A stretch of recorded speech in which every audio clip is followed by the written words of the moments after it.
Hi, folks, and welcome to today's show. On today's show, we are going to be talking about video game adaptations that have been made into movies. So we're going to kick that off today. Yeah, so some great video games that are coming into movies, such as Mortal Kombat that we discussed last week, Street Fighter. Yeah, Very classic. We discussed maybe this is the change around for movies that instead of comic books, now we're going to go video games. I would hope so. I think people have suffered a little bit of superhero burnout. A little bit. Oh, absolutely, I think so. Look at The Last of Us, how well that took off on HBO. Mm. Like that was Personally, I haven't seen it myself, but I have heard great things about it. I never played the game either, so I can't really comment or speculate on that. Everything was pretty much exactly how it's supposed to be. Pedro Pascal, phenomenal job. Main character, so it was done so well, so well. But you look at Fallout as well. That's on season 2 now, isn't it? Season 2 is done. They're working on season 3. What an absolute amazing adaptation of a video game to a TV show. So obviously Fallout has so many games right now.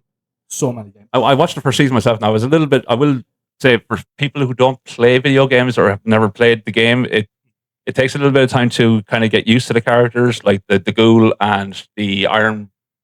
Was it the Iron Brothers? Is it, or the Brotherhood of Steel? Brotherhood of Steel. See, that's what I'm telling you. Like, it's just those things that they're kind of iconic in every Fallout game. But that's what I'm saying. Like, for people who haven't played the game and trying to watch this, it's nothing to do with a game. Yeah, it's to do with the Fallout game franchise. Yeah. So you have every Fallout game has got a completely different story. Right. Okay. Right, so you had Vegas, didn't you? Vegas is a different story. The Fallout 4 is a different story. Fallout 3 is a different story. So they all work in under the impression of it's a nuclear Fallout. Yeah, post-apocalyptic war. Yeah. So it's all different parts of America. So Fallout 3 is taking place in Washington, D.C. So the capital wasteland, we call that. All right, okay. Fallout 4 takes place in Massachusetts. So you have all in Boston and all that Massachusetts area. Fallout New Vegas is what it is. It is Las Vegas. Nevada. Viva. Exactly. Like it's taken on, like, they all have different stories. So Fallout 4 game has the story of you're from pre-war. Yeah. Bombs are dropping. You get brought down into a vault. You're put into a cryo sleep. You wake up. Your baby son is after being kidnapped, and now you're out on the wastelands looking for your son. That's the story of Fallout 4. Fair enough. It sounds like it would be an interesting watch for people. Series, like, it would sound like it's an interesting watch. So yeah, with the TV show Fallout, it's 2 vaults. Vault 12 and 13, wasn't it? I think, or something like that. 112, or no, Vault 32. And yes. So it's like two different vaults, but Vault-Tec, I don't want to give too much away because in case people haven't seen it yet, but do watch it. So it's like an experiment. Okay. And you understand each character, why they came from this vault, why are they now in this vault, why is that person left that vault.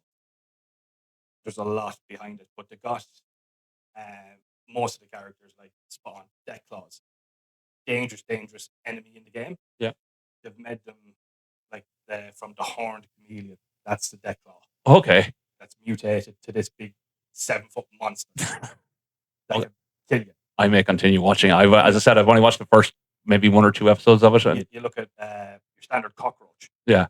They now have them as rad roaches in Fallout that are the size of dogs. No thanks. No, you're grand. I can do without that. Mole rats, the same. Like, they've done everything just kind of mutated from a nuclear Fallout, as you would expect. I got a question for you. Growing up, like, I know there was a few game adaptations or films that were made from games growing up. Like, can you remember any of the few that you remember growing up now? Before, like, when Super Mario Brothers, Bob Hoskins and John Leguizamo, man, and Samantha Mathis. When you look back at it now, how? What possessed production? Yep, we're going to do. We like lizards. Yeah, it was just really. It did well for the time. It was 1990s. You want something so bad? Double Dragon. goodness, that was... With Mark Dacascos, Alyssa Milano, and Scott Wolf. I think kind of one that kicked it off with the original Mortal Kombat 1 from 95. That was classic, though. That's gotten cult status now. It's cult status. But like, for a video game, arcade style, to the big screen, that took. Yeah, because we got Street Fighter after it with Jean-Claude. So bad. Everything about that was so bad. I just like the flip kick. The muscles from Brussels playing American. The red, white, and blue die-hard Air Force colonel. Yeah. Like, oh, America. Yeah. But yeah. The only saving grace in that, I would say, is Raul Julia as M. Bison. That was probably he was the only saving grace in that. Like, they got every character completely wrong. Except for Zangief. And Cammy. To be fair, Kylie Minogue looked the part. She did nothing in it. Did a spinning kick. That was about as much as then, and cried a tear or two.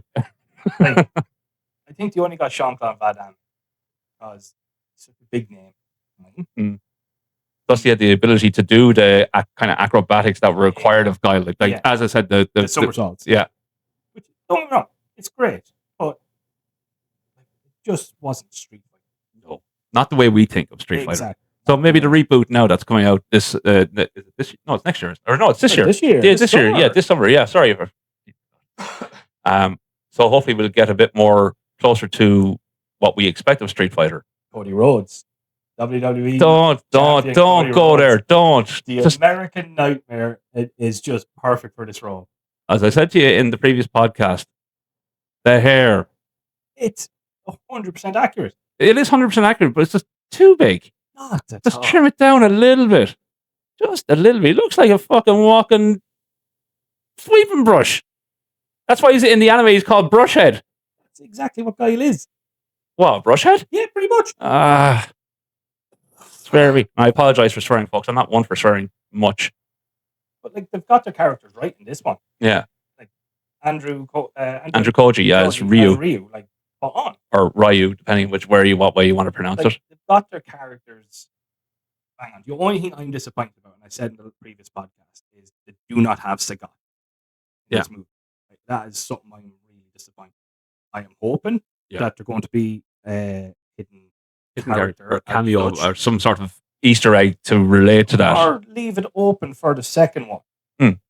If there's going to be a second one. Okay, now we got Sagat and a couple of others that we left out. The need to have Sagat. He's a main role. He's a link in it. Like, he is a link, he's a major character. Do you remember Doom? Oh my God, with Rock and Carl Urban, yeah. Another... I enjoyed it. I enjoyed it. I love the fact that what they've done in the first person. When he woke up from his chromosome 24 injection. That's I'm Super Soldier now. Exactly, but done first person mode as a tribute to the game. And they also included the BFG. Yeah. Now that was a nice little nod to the game as well. If you don't know what BFG is, it's big effing gun. Big fucking gun. Effing gun. Yeah, like that. For what it was. Yeah.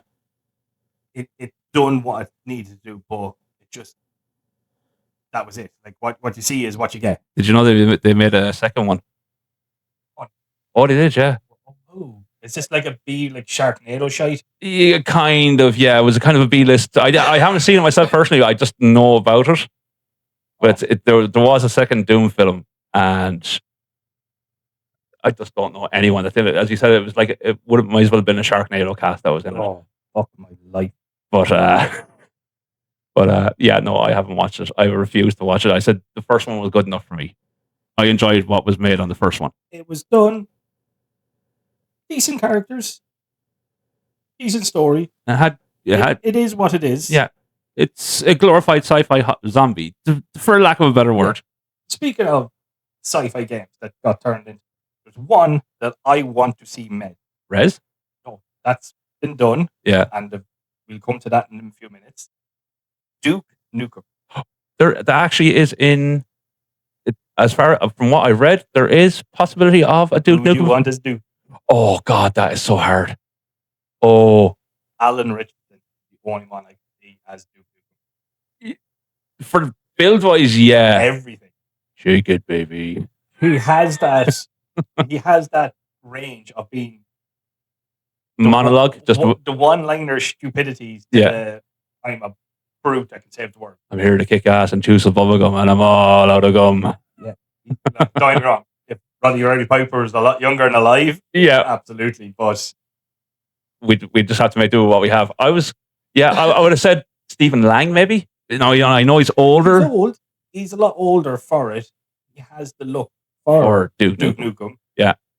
But if you were going to go with a current, like, relaunch the entire era of Duke Nukem, Alan Richardson comes to my mind as number one. And he wouldn't even have to do the deep voice. Like, his voice alone is like, you see him in Reacher. Exactly. Point proven. Like, Duke Nukem and Batman. That is his role he is born to play.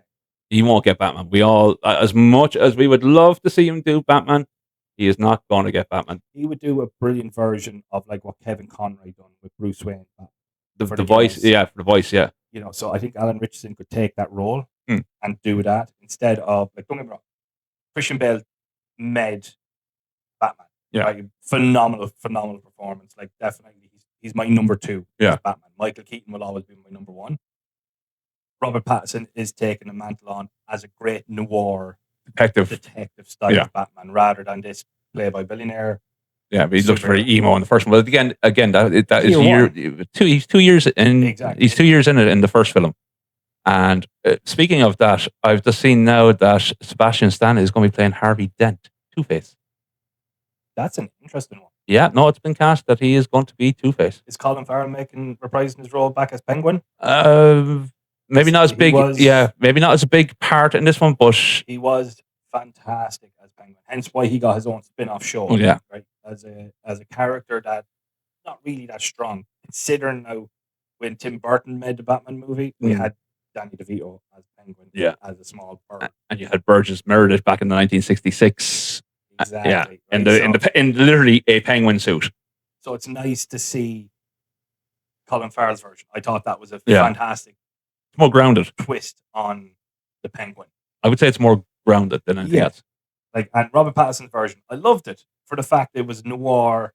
It was more detective than a superhero or an anti-hero. Yeah, like Jeremy Irons was Alfred. That was for sorry, who was Alfred in Robert Pattinson's one? Gollum. That's Andy Scarr. Again, like, fantastic. Like, it had a great cast, and the young actor that played the Riddler in Robert Pattinson's The Batman. I can't think of his name now. I know. Yeah, was amazing. I'm sorry, Jim Carrey done a brilliant version. I loved it for what it was. Yeah, that cheesy Batman, over the top, zany. He was kind of copying the 1966 because you look at Frank Gorshin, who did the 1966.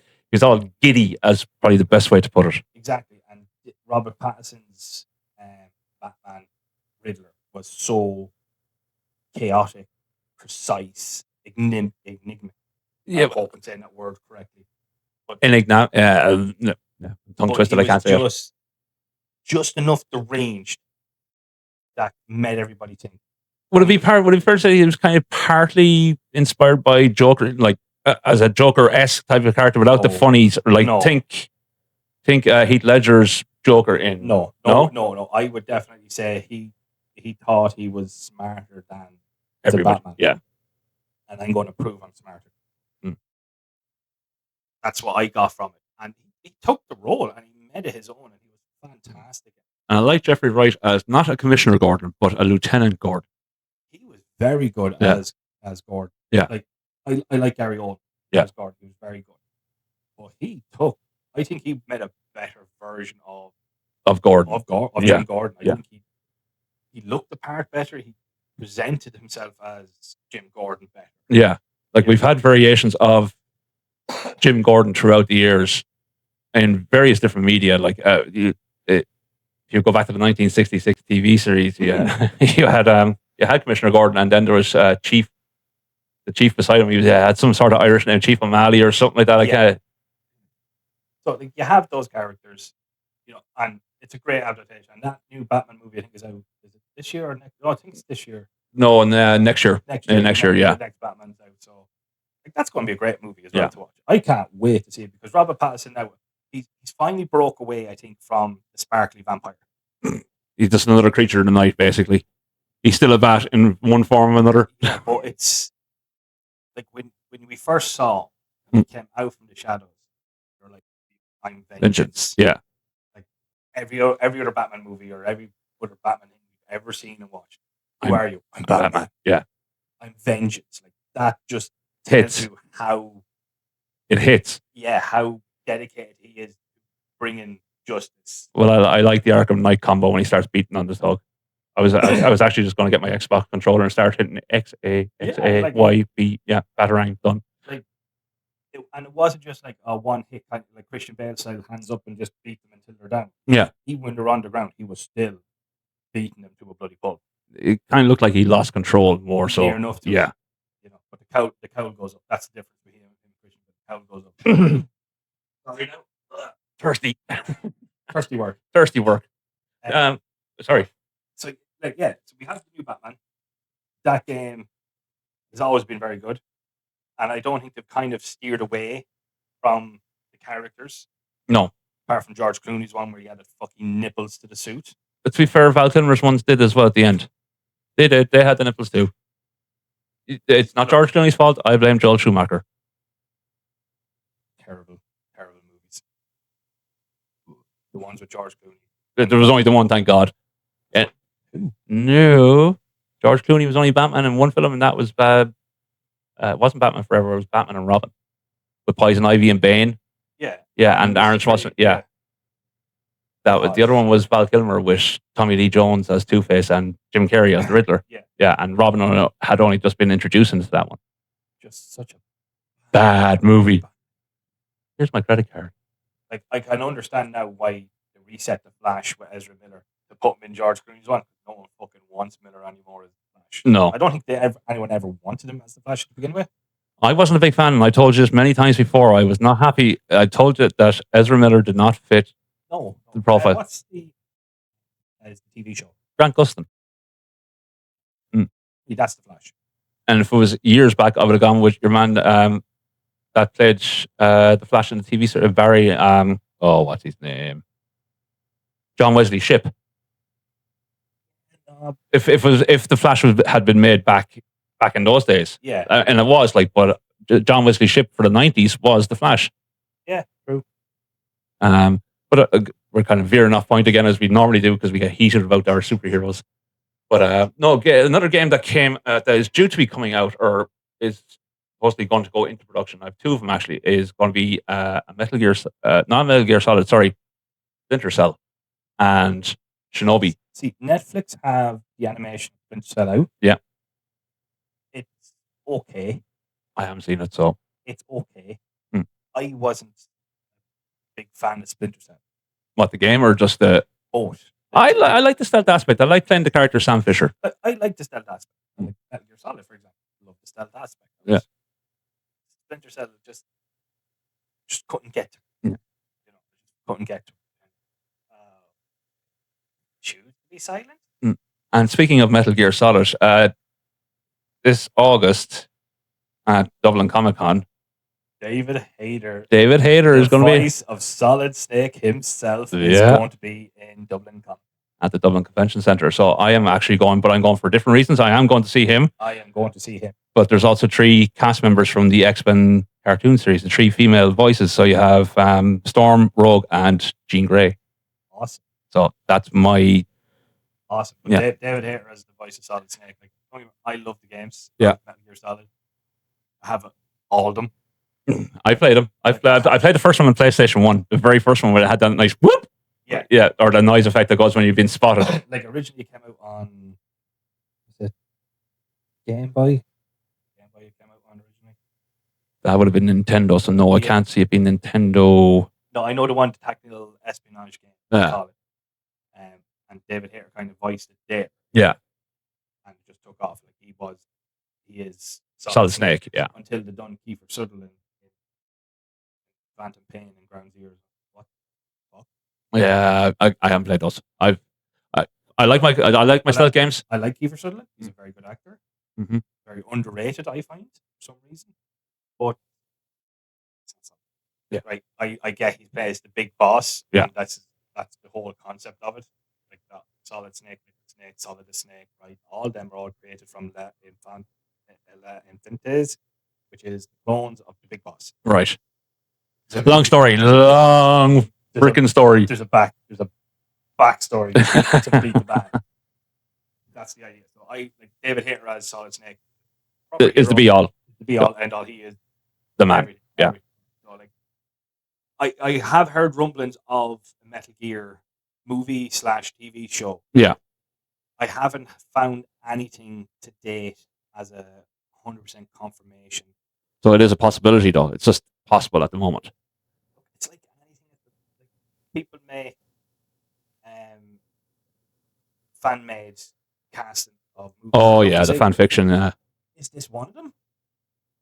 But with the with AI at the moment, sometimes it's hard. Like you look at some of the trailers and you're thinking, okay, that actually looks good, but is it believable? Can it be an actual teaser trailer for an actual video game adaptation for film? Like, and Metal Gear Solid would fall under. I've seen plenty of them. They're some of the franchises I like, and there are a lot of stories to go there. Yeah, but your characters that you have in there are supernatural beings. Most of them. How do you ground? How do you ground that? How do you tell that story? I suppose you go from the first game. That was a bit more grounded because that had more mecha in it. If I can remember correctly, the big boss at that was a big kind of spider tank. I think it was, if I remember correctly, or one of the bosses was. I think it was a spider tank or something. The Ocelot, is it, or something like that? Revolver Ocelot, the gunslinger. Yeah, all right, but there was some sort of mecha in there as well. That was Metal Gear called. Yeah, that's actually Metal Gear where it launched warhead. Yeah, so from wherever. Yeah, there was a mecha. That's as far as I'm concerned. Have an Air Force version, Army version, Navy version. It was the Army version, I remember, because it was on land. Yeah, there's so many different ones. Like the '60s one, which is Metal Gear 3 Snake Eater. Right. Game, based in the '60s. Okay. And they call Metal Gear the Shagohod. Okay. Which is like a tank that just fires. It's what. Okay, I will have to start playing more games. I'm really just stuck on COD now and Battlefield, to be honest with you. There is. Don't tell me a Call of Duty. I heard something about Call of Duty. It is going to happen. I'm nearly certain it's a TV show. I'd nearly prefer it as a TV show rather than a movie because we don't know much about it. It just has been announced. Yes, there is going to be COD. Yeah. Now, again, take it with a pinch of salt. I'm just going to wonder now how are they going to throw in these fuck off stupid skins of unicorns farting and killing people? Are they going to throw like, oh, here's a adult version of Fortnite? Or will we have an interactive film where you just like choose your skin? Dude, you probably have to pay for that. You want to watch the next episode? Oh, you need to buy the battle pass. Yeah, something like that. Little microtransactions. Like, I apologize. I fucking hate you, Activision, for what you've done to the game. You just hate the battle pass, the microtransaction. I hate what they've done to Call of Duty. Yeah, I remember playing the original one, and for me, even as a sniper, there was no glint. I don't care what you tell me. There was no glint on a sniper at the time. I can jump on board glint from a sniper. That is real. If you're facing the sun, yes. I have shot rifles. Mm-hmm. There's glints that come off the scope. That's absolutely fine. I am on board with that. What I'm not on board with is the fact that they think Nicki Minaj, fucking unicorns, and every other stupid fucking thing that's a meme. Oh, we'll throw that into the battle pass, and that's going to be great, and people are going to buy that because you need to have it. Fuck off. Okay, somebody's getting a bit heated about the topic of microtransaction. I don't blame him, but we'll move on to something else to kind of calm me. That we're just going to move you on. No, we are just going to move Resident Evil. Yes, we're just going to move you on to Resident Evil. I was going to go with Sonic. Resident. I love the originals. Sorry, I don't care what you say. I know you have your doubts about them, but I don't care. I like the Res Evil with Mila Jovovich. They tried. It was an enjoyable thing. I enjoyed all the films. They had a stead to the story. Yeah. Fantastic franchise. But it ended up having to be fans that went to GoFundMe page create the movie Resident Evil: Welcome to Raccoon City. Yeah, right? and that was good. Robbie Amell as Chris Redfield. Yeah. Oh, what's the big guy? He's from the Umbrella Academy. Oh, I know who you're talking about. Yeah, Albert Wesker. Yeah, and everyone's like, "Oh, he's shy. He's used." I'm like, "Done." he did a very good job. Though he did a very good job. For an Albert Captain Wesker. Yeah, young Wesker. At the beginning at Stars, like fantastic. And they had Lance Reddick as one of the scientists. He was the concierge in John Wick.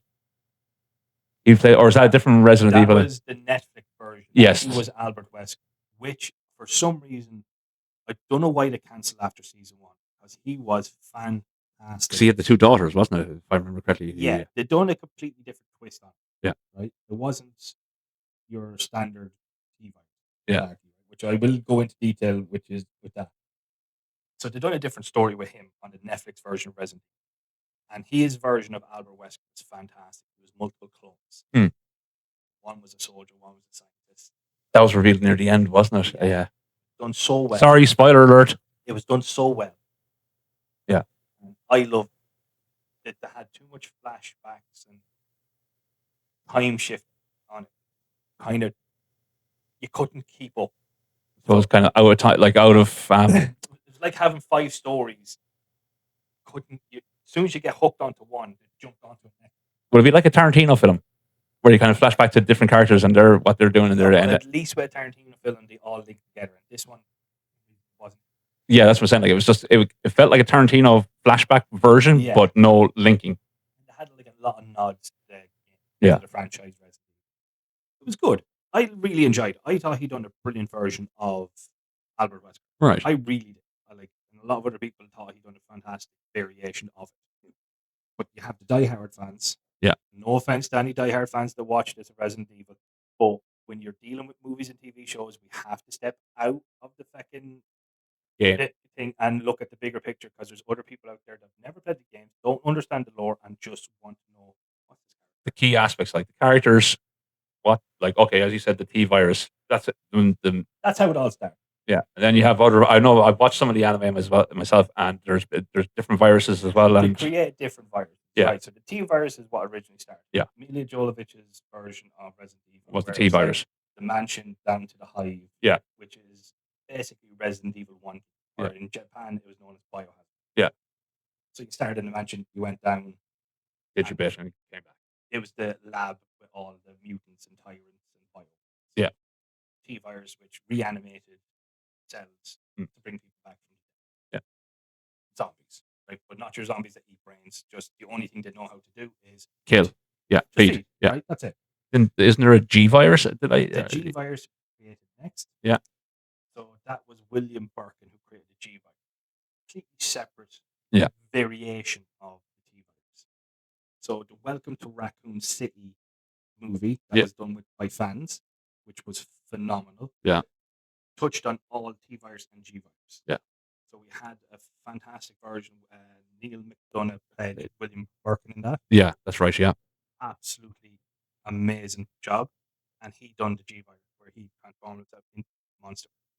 Like you've played Res most of your life. You've played every single one of them. I have. Yeah, so I would say you are the Res expert, I suppose. Between the two of us, yes. Yeah, I like the films. I don't play the game as such, but I like the films. I understand certain concepts. But what was Nemesis? Nemesis is another bioweapon. So he's not. But he was born of the T virus, or was he of one of the other different viruses, or is that just different? Kind of another break away from the T virus, but it's still another bioweapon separately on its own. Yeah, compared to the zombies. They call it the Nemesis program. Yeah, I remember that. Yeah.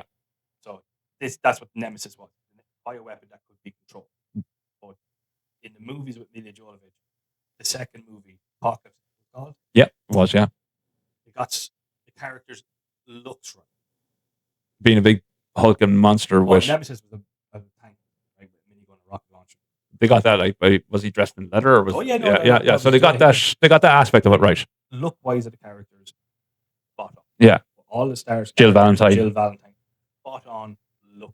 Yeah, and they introduced the stars. It looked how it's supposed to be. And they introduced stars as well. They should have been introduced. The first one.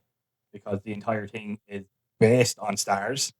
But in the first one, they had their own. So Umbrella had their own tactical response unit.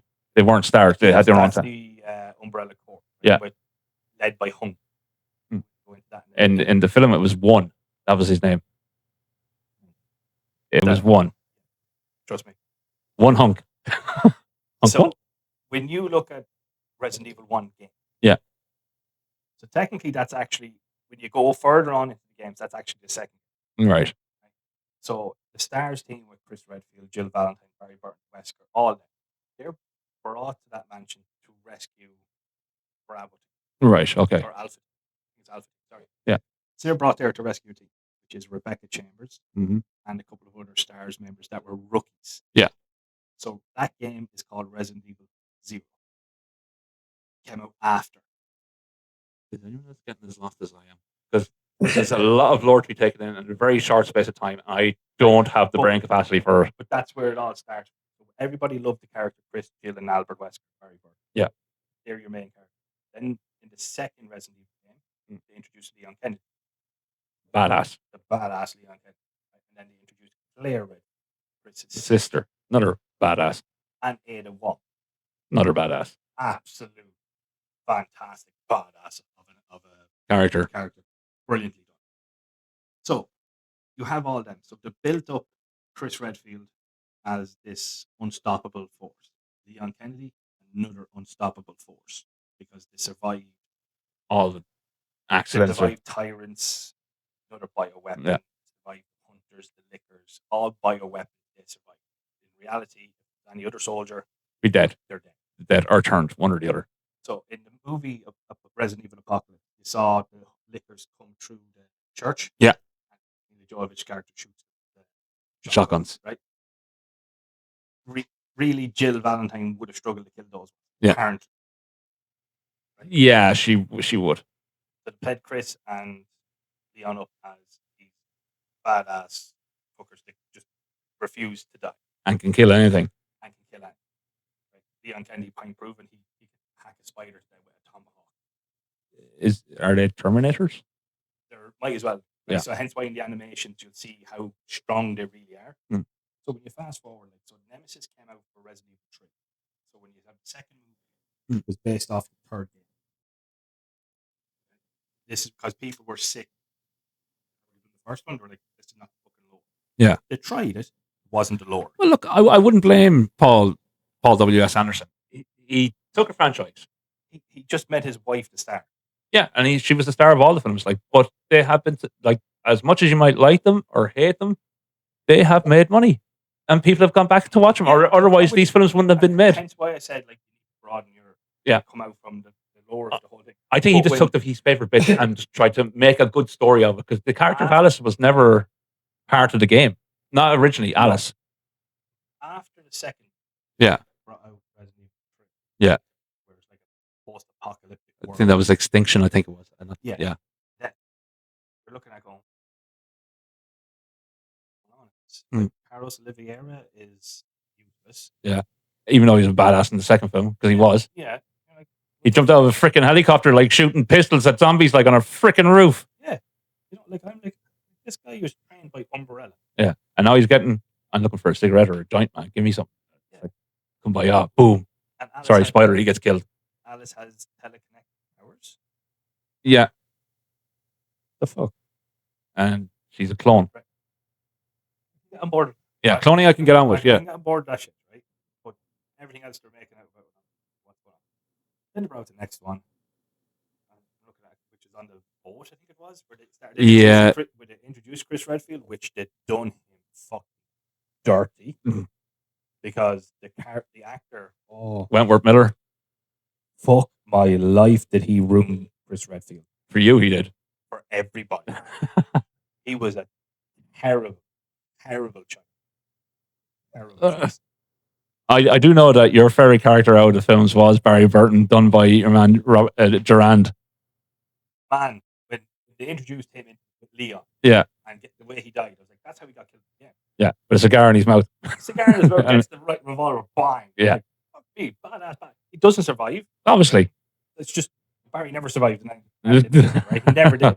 But he was such a badass character. Yeah.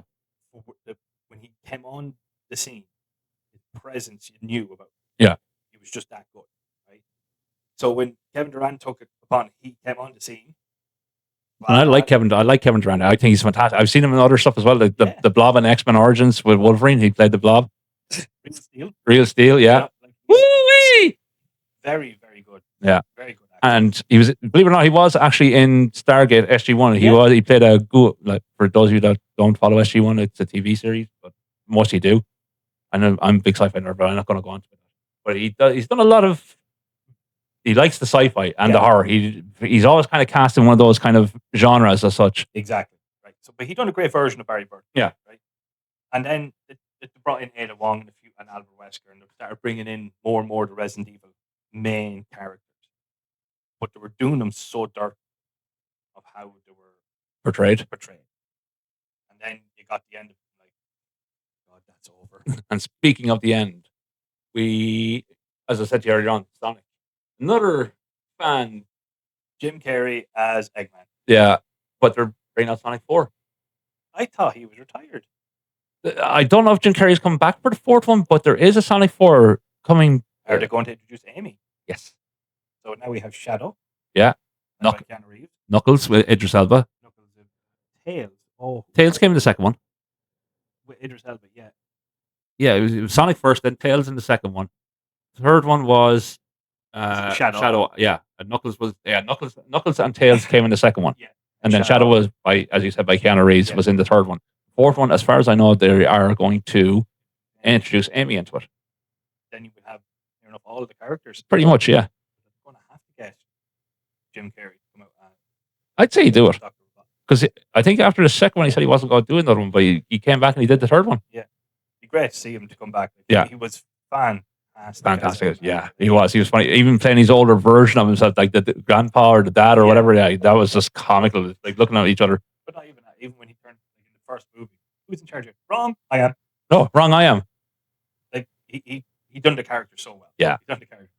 I wish they would have kept the weight on him, even if it was a fat suit, because everyone knows, like from the game and from the cartoon, that Eggman was fat. Yeah, but if you look at his father or grandfather, yeah, he has the weight on. Yeah. So are we going to see this version years on? Yeah, it's a possibility. It'd be great to see. But like they were nice little movies. Yeah. Sonic. Is there a game out there that you would like to see turned into an actual movie? Like, is there something there, or is there a movie that you would like to see turned into a game? Red Dead Redemption. A lot of people have been asking for Red Dead. To see. And funny enough, most of the voice actors are up at the Comic-Con this year in March. I think it was 4 of them, and the 4 main kind of characters were. No, I haven't played Red Dead. I know of it, but oh man, it's just that like Rockstar just hit the nail. That's better to me. I would love to see that as a movie. It would be kind of funny just to see someone pulling a handbrake. What's his man? He played Trevor Stephen. Dog, is it? I couldn't tell you. Oh, I can't remember his name. But I would love to see him portray Trevor. And just start doing random shit. I would love it, and I know it sounds a bit far-fetched, but like, do you know, in the game you have your star rating? Yeah. That should be present throughout the whole film. Like, I don't care if it's third-person view or just like even one. Just seeing the stars go up and then just seeing the chases and. Yeah, no, Red Dead Redemption I definitely want to see as a movie. As a movie, yeah. Rather than a TV show. I would love to see it as a movie. I think it'd do well in both mediums. Like, at least you could tell more in-depth character lore in a TV show. Yeah, absolutely. Yeah. Go. Like, look at The Witcher. You could say The Witcher could have been turned into a film. It could have. But very easy. Yeah. Very easy. But it's better as a TV series because you get into the lore of the characters. That's it. You got into the lore of characters, of where they came from, what to do. Like Red Dead now, I would love to see it as a movie. Yeah. Just because I don't think I'd be able to take it as a TV show. Too long, or just. I think it would be too long. Yeah. You want a kind of like a shortened. Well, not really. Like the main story. Concise. Like the main story of Red Dead 2 is they're on the run. Yeah. The law. Yeah. They were the US government. Yeah. Yeah. Secret Service, that kind of. That's pretty much like they're trying to get back to get the gold they stole. Black War. it's kind of that, and then what happens in between the gang. So like, yeah, you could make it into a TV show and break it down in what's happening in the gang internally. Yeah, or just go ahead with it. Or you could do the movie and just, here's the broad story. That's what I'm saying, like, the general story. But as you said, I think it will work well in both mediums. Like, you could have your movie, do a TV show with a different kind of cast, but still have the core element. No, like if you were going to do a TV show, you pick one. It's one or the other. One or the other, and get the casting right, because you need to have the correct cast. Like the actor that played Micah, or the voice actor that played Micah in Red Dead game. Yeah. Like, he done so well that you actually genuinely hate him. I want to see Gods of War. Yeah, what's his name? He played OP in Sons of Anarchy. Mm-hmm. Yeah, he was in The Walking Dead. He was in Remember the Titans. He is Kratos. As much as I love Christopher Judge for the voice of Kratos, and the man, and for those of you who don't know who Christopher Judge is, he played Teal'c on SG1, Stargate SG1, and he did the voice of Kratos in God of War. God of War, and he's done a lot of voice acting. God of War kind of what cemented him. Would you believe he did the voice of Magneto? Yeah, but Kratos is what cemented. Yeah, oh yeah, no, I know Kratos cemented him. Like, yeah, done a great job on that. But I think this young actor playing Kratos now, I think he's going to be a fantastic. If again, that was a fan casting. I think it was. He voiced Thor in the God of War game. Yeah, he voiced Thor. Right. Going to be. I think this is going to be very good if they do it right and actually follow the lore, and not do what they've done to The Witcher. Yeah. Where we just want. Cha-ching, cha-ching. Hence why Henry Cavill stepped away, because it wasn't. He was giving them the lore and they weren't following it. And which is why now he's gone on to do Warhammer. Yeah. With Amazon, is it? Or MGM? Amazon, MGM. Kind of same, aren't they? Yeah. He's doing that. What about you? What game would you like to see as a movie, or turn into a game? I would have said, like, I haven't played Gods of War, so I would be interested in, I do have an interest in Norse mythology, like, so that would be one of them anyways. But God of War is like, he's a Spartan. So Kratos is a Spartan, right? He just the last two games have been in the Norse world, but like, I would like to see a reboot of the Assassin's Creed. I liked I like Michael Fassbender in that film, but I want Desmond. We all wanted Desmond, but what happened if they made the Desmond and they messed it up? It would ruin the franchise, right? So they came up with another character that's in the Creed, that has dealt with the Apple of Eve as well. Yeah, didn't do too well. No, but visually it was stunning. Visually stunning, right? Didn't do too well. No, but it's become a kind of cult favorite now, or it's there. But like, it wasn't well. It wasn't well received. Yeah, for it. And there was big hype about it, though. It's like, oh, Assassin's Creed, yeah, because everyone's played the game, because we all remember jumping off the thing and doing the Leap of Faith. The Leap of Faith, and it's like, are we going to see this in the film? And we did see our Leap of Faith. Yeah. And so like, it'd be interesting if they've done it right. Yeah, that's what I'm saying. I would like to see maybe a possible reboot on that. TV show or movie? See, a TV show you could get away with, because then you can kind of bend the rules a little bit and you can tell a different kind of story compared. Budgetary. Budget. Yeah, because you have to remember, you're going back in time. You're doing this, that, and the other with it. Like, now, with today's technology and everything else. But it's to see, like, if you use CGI. Yeah. Like, now your budget's just gone through. Yeah. Point of proven was Head season 2. Oh, with the Dungeons and Dragons episode. No. Cost 80 million to make that season. What? 8 million an episode, because the CGI Ted it. Because he was in nearly every scene. Because, as you said, technology is so advanced. Yeah. It still costs. Yeah, no, that would be my kind of one I'd want to see. I'm not an overly big gamer. As I said, I'm kind of more a first person shooter, so COD and Battlefield and that kind of thing, or even the odd flying simulator. So yeah, maybe if they made the film on Microsoft. The last flying simulator we had, 2001. We all know the results of that, don't we? There once was 2, and now there's none. Well, look, if there's any game, video game, arcade game, whatever, that you'd like to see turned into a movie or a TV show, leave it in the comments. Drop it into the comments. who'd like to be an actor for the movie, the main cast, for things like that, pop it in the comments, guys. We'll discuss. We'll get back to you. That'd be great. And if there's anything else you want us to talk about, regardless of whether it's films or movies, just leave a comment in the comment box, and we'll, as Brendan said, we'll get back to you.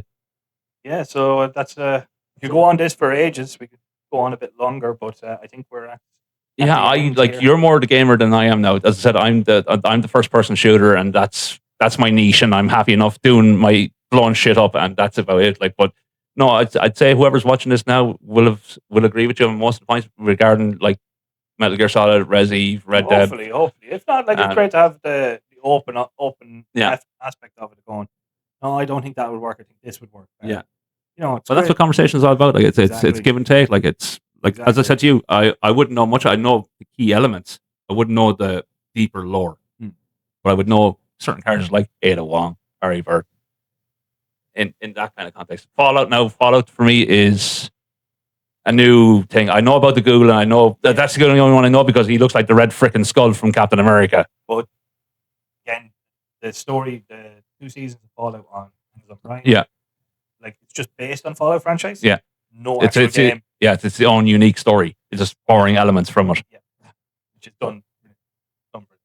Well, folks, with that, I think we are done. So, look, we'll see you again soon. All right. Yeah, thanks so much. Don't forget, like, subscribe, pop us an email. We'll get back to you. Thanks again, guys. Bye, guys.